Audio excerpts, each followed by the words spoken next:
Hello, my name is Clarence J. Kester,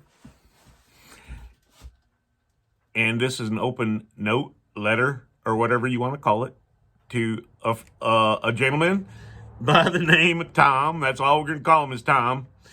We don't want to hurt nobody's feelings.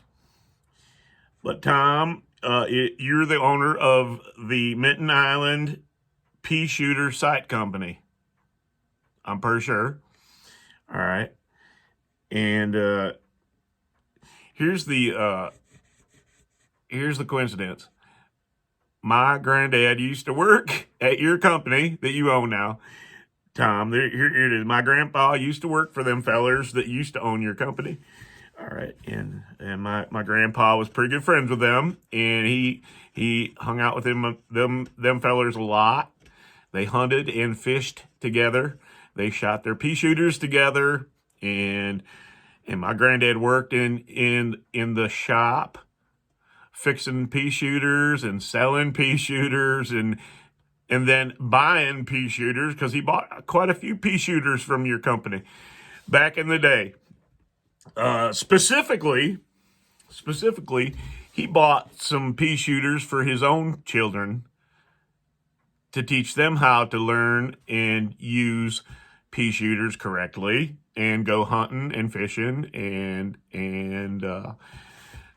target shooting with the pea shooters with their dad, which is a pretty good idea, wouldn't you say?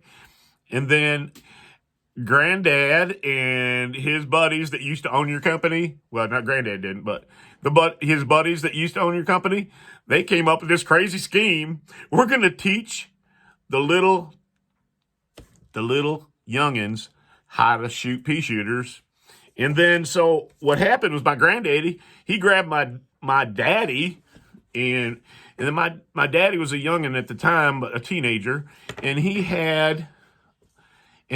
was at the first Mitten Island Pea Shooter Sight Company shooting school. My dad.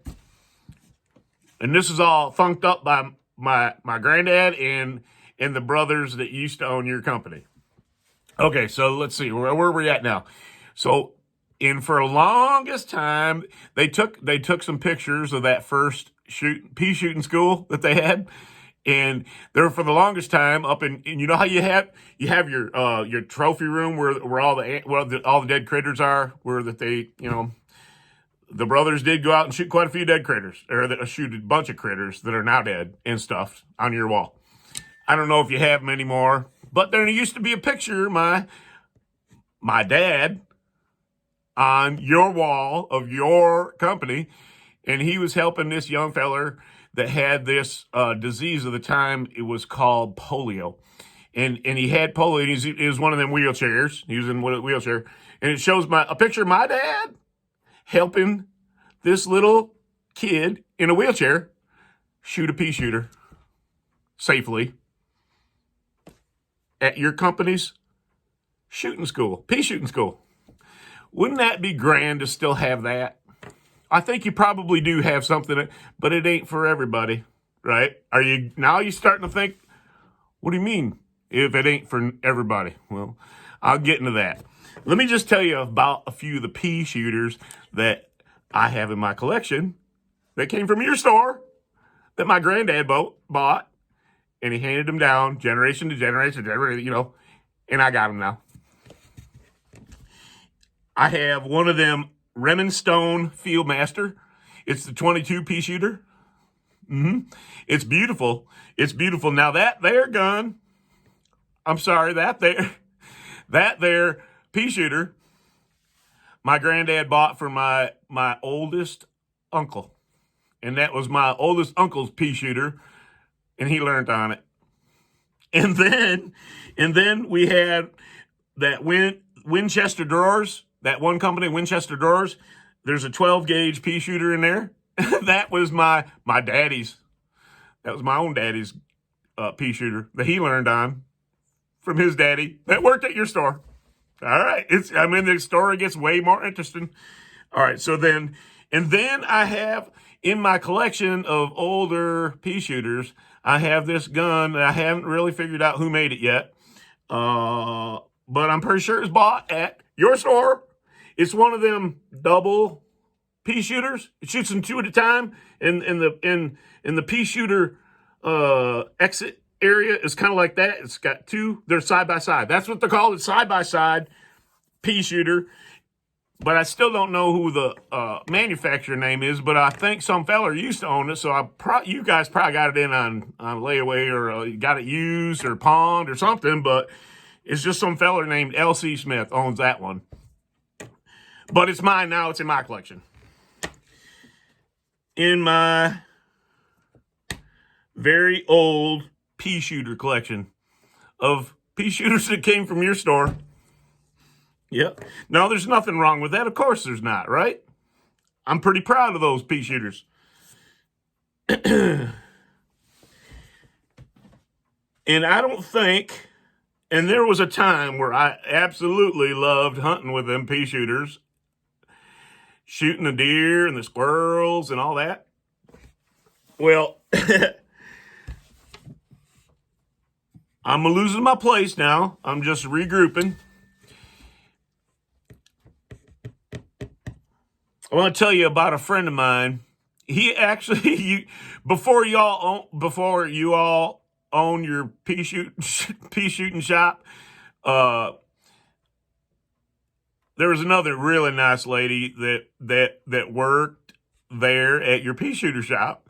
All right, and that lady knew my grandpa, and I used to love talking to that lady. And she lived right there in the house, pretty close to your driveway. And then you evicted her. Remember when you bought it? And then you kicked that old lady out. Yep. Yeah. I got a little hitch in my giddy up about you doing that, Tom. I'm telling you right now. Yeah. That one really gets me a little bit upset. You know what gets me more upset? Is to find out you had a little gathering last year sometime. You remember that? The little gathering you had? And then you started shooting your mouth off about your customers. You're good. All right. Your liberal pea shooting customers. You know, the ones that have a bunch of antique guns from your shop before you bought it? Yep. Yep. Same. Yeah, I'm sure there's a whole bunch of us, liberal pea shooters, that bought products from your shop long before you owned it. And I'm sure that there's a bunch of us liberals that are also pea shooter owners that would certainly love to continue to shoot their peas from their nice collection of pea shooters. But I'm sorry to say that folks like you, Tom, have made owning a pea shooter not very fun for at least this feller here, Klarence J. Kester. Especially when you had that little gathering. Remember the gathering you had? And you started mocking us, telling us you wanted to make us cry. I didn't get my feelings hurt, but it also let me know that I'm probably not going to want to go there no more. So I guess that's why the whole thing of this, I just had one question for you. Where can a feller get some of them 22 Ps, those 22 Ps that go in my Remington Stone Fieldmaster antique 22 pea shooter? I'm just trying to find a place where I can get those little box. Remember, they come in the little green, the little green box, the green and yellow. Yeah, I'm looking for those, and that's it.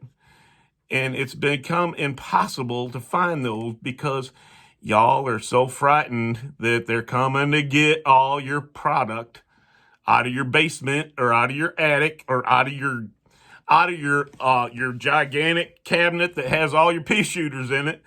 And you turned your store into this giant mitt mart, just like the mitt marts that are on every street corner in the whole entire island of Mitten Island.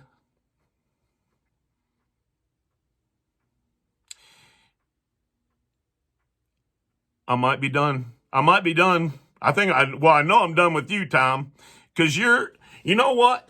You know you know how sometimes they call a donkey, they call him a jackass? And I kind of always feel like I'm cussing when I say ass. And you know how sometimes when there gets to be a little bit too much poop in the yard, and you go dig a hole and you dump all that poop in there. Well, all right. So and then I started thinking ass for a donkey, and then hole like you're digging a hole, and then I came up with a great name for you, Tom. Asshole. Tom, asshole. It's a lot easier to refer to you that as that. So to Tom Asshole, the owner of Mitten Island Pea Shooter Site Company of Mitten Island, I bid you a civil adieu. And if you could find out where I could get some of them 22 pea shooters, I would certainly appreciate it. But I won't see you anymore.